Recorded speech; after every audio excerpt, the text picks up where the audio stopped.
নমস্কার, আমি মাম্পি আর আপনাদের স্বাগত জানাই মামস কিচেনে। আজকে আমি যে রেসিপিটি আপনাদের জন্য নিয়ে এসেছি সেটি হলো সাবুর খিচুড়ি। এটি একটি খুব তৎজলদি তৈরি হয়ে যাওয়া রেসিপি এবং খেতে খুবই সুস্বাদু হয়। আপনি যে কোনো উপোসে এই রেসিপিটি তৈরি করে খেতে পারেন, অথবা সকালের ব্রেকফাস্ট হিসেবে, অথবা বিকেলের স্ন্যাক্স হিসেবে, অথবা বাচ্চাদের টিফিনেও আপনি এই রেসিপিটি দিয়ে দিতে পারেন। এটি একটি খুবই সুস্বাদু রেসিপি হয়। তো চলুন শুরু করি। সবার প্রথমে আমি এখানে গ্যাসে প্যান গরম করে তাতে 2 চামচ ঘি দিয়ে দিয়েছি। ঘিটি গরম হওয়ার পরে এখানে আমি সাদা জিরে ফোড়ন দিয়ে দেব 1/2 চামচের মতন। জিরেটা একটু ভাজা ভাজা হলে তারপরে আমি এখানে 1 চামচ মতন আদা গ্রেট করে দিয়ে দেব। আপনারা আদাটা বেটেও দিতে পারেন অথবা গ্রেটারে গ্রেট করেও দিতে পারেন। আদাটা ভালো করে ভেজে নিতে হবে যাতে আদার কাঁচা গন্ধটা চলে যায়।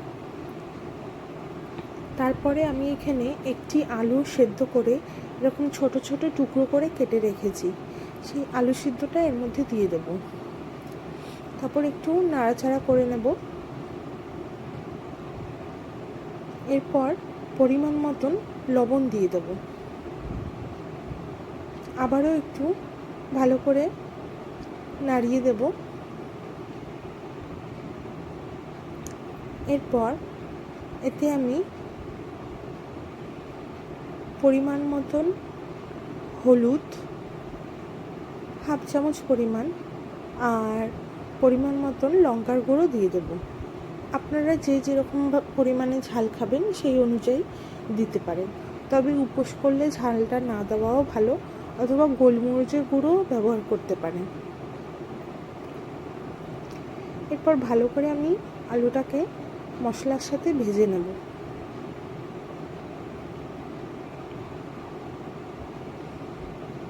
এরপর একটি কারি পাতা, 10 থেকে 15টি কারি পাতা আমি এর মধ্যে দিয়ে দেব।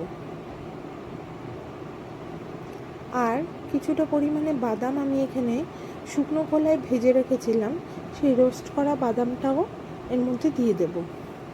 সাবুর খিচুড়িতে বাদামটা মাস্ট, দিলে খুবই ভালো লাগে, তাই বাদামটা স্কিপ করবেন না। আর আমি এখানে 1 কাপ পরিমাণে সাবু ভিজিয়ে রেখেছিলাম প্রায় 2 থেকে 3 ঘন্টা আগে, সেই সাবুটা এর মধ্যে দিয়ে দেব। আমি এখানে বড় সাবু ব্যবহার করেছি, আপনারা বড় অথবা মিডিয়াম সাইজের সাবুটা ব্যবহার করবেন, ছোট সাবু ব্যবহার করবেন না। এরপর ভালো করে সাবুর সাথে আলুটাকে মিশিয়ে নেব।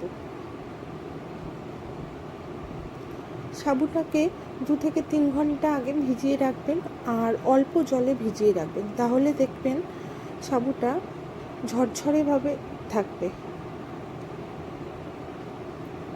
এরপর পরিমাণ মতন চিনি দিয়ে দেব। চিনিটাও ভালো করে মিশিয়ে নেব।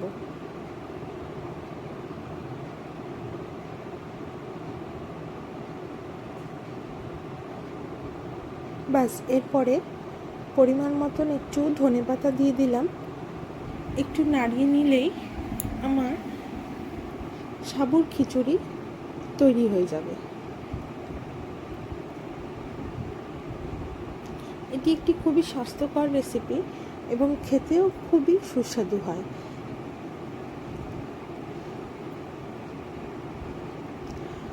সাবুর খিচুড়ি তৈরি হয়ে গেছে, এবার সার্ভ করে নেব। এই রেসিপিটি একবার অন্তত বানিয়ে দেখবেন, বাড়ির ছোট থেকে বড় সবারই ভালো লাগবে। আর আমার রেসিপিটি কেমন লাগলো আমাকে অবশ্যই জানাবেন, আর আমার চ্যানেলটিকে সাবস্ক্রাইব করে দেবেন। Thank you.